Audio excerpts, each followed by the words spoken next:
Welcome back to Sports Nightly. While his voice is known by many, few know exactly what goes into his busy schedule both during the baseball season and hockey season. Here's part 2 of No Days Off with Matt Melzak.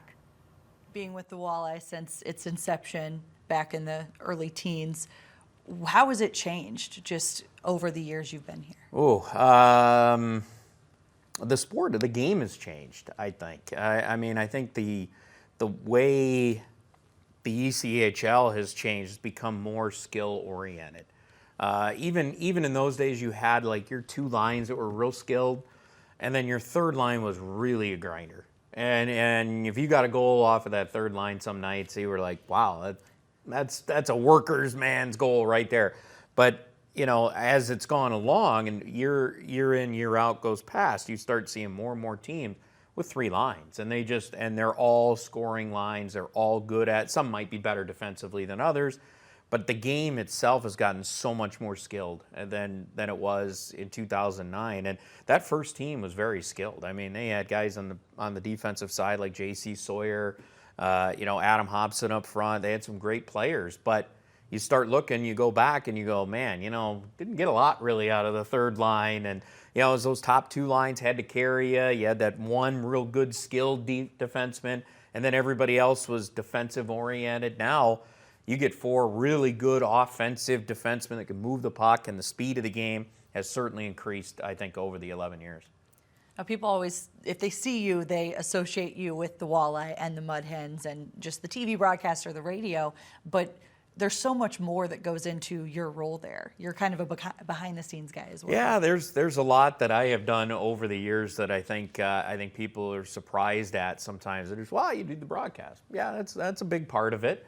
But it's also, I think the other biggest part is, for the last half decade, I've been moving teams, doing travel for them, for 2 organizations, and moving the Walleye, moving the Mud Hens, and they're different entities. It's a lot more bus travel with the Walleye, and sometimes it could be more flight travel with the Mud Hens, but they all have their differences.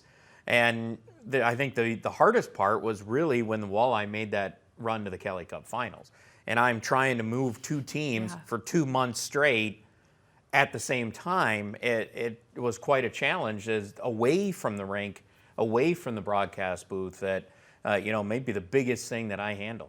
How was it kind of putting that out of your mind once it comes game time? Because obviously there's a lot of moving pieces and you want to make sure that everybody has a room, a bed, a seat on the bus or plane.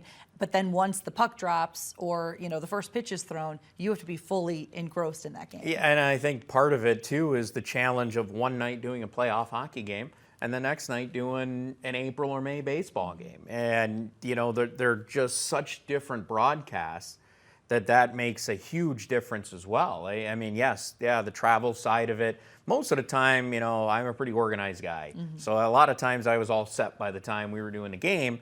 There, maybe the game 7 in Tulsa, knowing that there's a flight the next day, either we're bussing home or there's a flight going to Newfoundland, and, having everything ready for that. And especially when it was a chartered flight, there's different things that go into that. So yeah, I did have a lot on my mind for that game 7 in Tulsa, but once the game starts going, you're into the game, period, end of story.